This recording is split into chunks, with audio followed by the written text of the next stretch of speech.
పిత పుత్ర పవిత్ర ఆత్మనామమున ఆమేన్. ప్రియ స్నేహితులకు మీ అందరికీ దేవుని యొక్క ఆశీస్సులను తెలియజేస్తూ ఈనాడు పవిత్ర వారంలోని మంగళవారాన్ని మనం కొనియాడుతూ ఉండగా ఈనాటి దివ్యబలి పూజ పట్టణాల ధ్యానాంశానికి మిమ్మల్ని అందరినీ కూడా ప్రేమతో ఆహ్వానిస్తూ ఉన్నాను. మొదటి పట్టణము యెషయా గ్రంథం 49వ అధ్యాయం 1వ వచనం నుండి 6వ వచనం వరకు, యోహాను సువార్త 13వ అధ్యాయం 21వ వచనం నుండి 33వ వచనం వరకు మరియు 36వ వచనం నుండి 38వ వచనం వరకు ఈనాటి సువార్త పట్టణాన్ని భక్తి శ్రద్ధలతో చదివి ధ్యానించుదాం.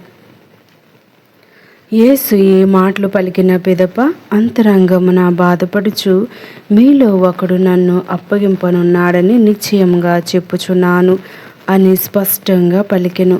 అంతటా ఆయన శిష్యులు ఆయన ఎవరిని గురించి ఈ మాట చెప్పెనో అని సందేహించుచు ఒకరి వంక మరి ఒకరు చూచుకొనసాగిరి. శిష్యులలో యేసు ప్రేమించిన ఒకడు ఆయన వక్షస్థలమును ఆనుకొని ఉండెను. యేసు ఎవనిని గురించి ఈ మాట చెప్పెనో అడుగుమని సీమోను పేతురు అతనికి సైగ చేసెను. అతడు అట్లే యేసు వక్షస్థలమున వంగి, ప్రభు, అతడెవడు అని ప్రశ్నించెను. నేను రొట్టె ముక్కను ముంచి ఎవనికి ఇచ్చేదనో అతడే అని యేసు సమాధానమిచ్చి, ఒక రొట్టె ముక్కను ముంచి సీమోను ఇస్కరియోతు కుమారుడగు యూదాకు ఇచ్చెను. ఆ ముక్కను అందుకునినంతనే సైతాను వానిలో ప్రవేశించెను. అప్పుడు యేసు వానితో, నీవు చేయనున్నది వెంటనే కానిమ్ము అని పలికెను. యేసు ఏ ఉద్దేశంతో ఈ మాట పలికెనో భుజించిన వారిలో ఎవరునూ గ్రహింపలేదు. యూదా వద్ద డబ్బుల సంచి ఉన్నందున యేసు వానితో, పండుగకై తమకు అవసరమైనవి కొనుమనియో లేక పేదలకు ఏదైనా ఇమ్మనియో చెప్పుచున్నాడని కొందరు తలంచిరి. యూదా ఆ రొట్టె ముక్కను తీసుకొని వెంటనే బయటకు వెళ్ళిపోయెను. అది రాత్రివేళ. యూదా వెళ్ళిన పిమ్మట యేసు ఇట్లు అనెను, ఇప్పుడు మనుష్య కుమారుడు మహిమపరపబడి ఉన్నాడు. ఆయన యందు దేవుడు మహిమపరపబడెను. ఆయన యందు దేవుడు మహిమపరపబడని ఎడల దేవుడును తన యందు ఆయనను మహిమపరచును. వెంటనే ఆయనను మహిమపరచును. చిన్నబిడ్లారా, నేను కొంతకాలం మాత్రమే మీతో ఉందును. మీరు నన్ను వెదకెదరు. నేను వెళ్ళు స్థలమునకు మీరు రాజాలరు అని యూదులతో చెప్పినట్లే మీతో కూడా చెప్పుచున్నాను. అందుకు సీమోను పేతురు, ప్రభు, నీవు ఎక్కడికి వెళ్ళుచున్నావు అని అడిగెను. నేను వెళ్ళు స్థలమునకు ఇప్పుడు నీవు నా వెంట రాలేవు, కానీ తరువాత రాగలవు అని యేసు చెప్పాను. ప్రభు, ఇప్పుడు మీ వెంట నేను ఎందుకు రాలేను? నేను మీ కొరకు నా ప్రాణమునైనను ఇచ్చేదను అని పేతురు పలికెను. అందుకు యేసు, నీవు నా కొరకు ప్రాణం ఇచ్చేదవా? కోడి కూయక ముందే నీవు నన్ను ఎరుగనని మొమ్మారు బొంకెనని మీతో నిశ్చయముగా చెప్పుచున్నాను అని చెప్పెను. ఇది ప్రభువు వాక్కు. సర్వేశ్వరునికి వందనములు. ధ్యానాంశం, నీవు క్రీస్తుకు సాక్షివా ద్రోహివా? నేటి ఆధునిక ప్రపంచంలో స్వార్థం పెరిగిపోయింది. స్వలాభం కోసం మనిషి ఎంతైనా తెగిస్తూ ఉన్నాడు. అందుకే నేటి సమాజంలో వంచన, ద్రోహం, మోసం, కుట్ర అనేవి సర్వసాధారణంగా మారిపోయాయి. తన పరభేదం లేదు. తన పంతం నెగ్గాలి. తాను సంతోషంగా ఉండాలి. వేరే వారితో కూడా పని లేదు. వేరే వారి జీవితం ఏమైనా నాకు బాధ లేదు అనేది నేటి పోకడ. ఈనాటి సువార్తలో యేసు ప్రభు అంతరంగమున బాధపడుచున్నాడు అనేది మనం చూస్తూ ఉన్నాం.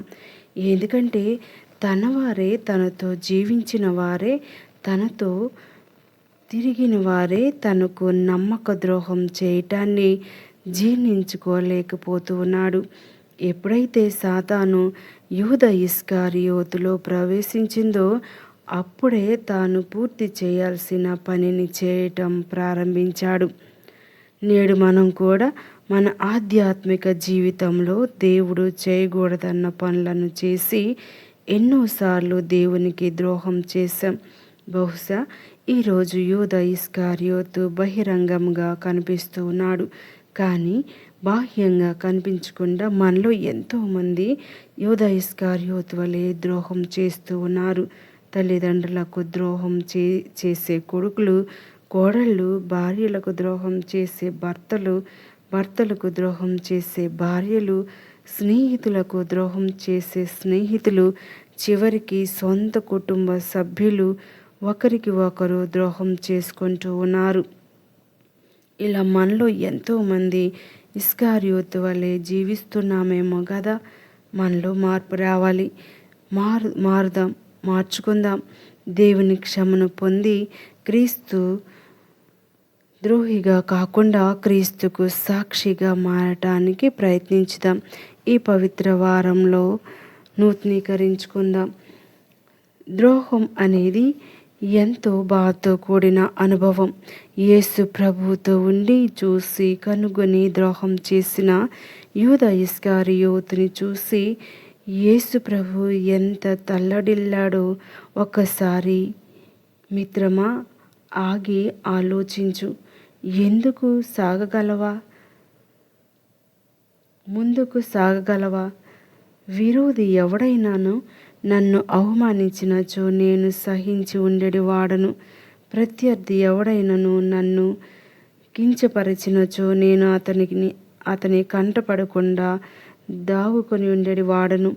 దేవాలయంనకు వెళ్ళేది వారము ద్రోహం చేస్తే ఆప్యాయంగా ఎలా ఉండగలం?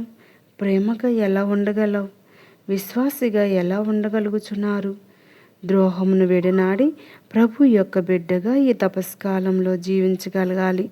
ద్రోహం అనే పాపాన్ని విడనాడి ప్రభు చూపిన ప్రేమలో, విశ్వాసముతో, వినయంలో, కరుణలో, క్షమాపణలో, సహనంలో ఫలించు.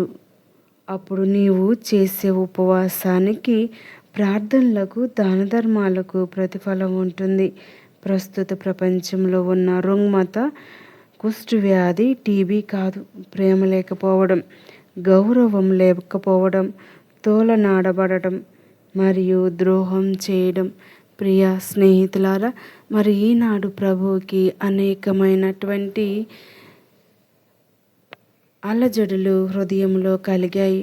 ఆయన అంతరంగమందు ఎంతో బాధపడి ఉన్నారని మనం వాక్యంలో చూస్తూ ఉన్నాం. అదేవిధంగా మనల్ని నమ్మిన వారిని మనం ఎంతగా ప్రేమించామో, లేక ఎంతగా ద్వేషించామో, ఎంతగా కుట్ర పన్నామో, ఎంత నాశనాన్ని కోరుకున్నామో ధ్యానించుదాం. దయగల దేవుడు మన యొక్క జీవితాన్ని మార్చి తనకిష్టంగా తీర్చిదిద్దాం.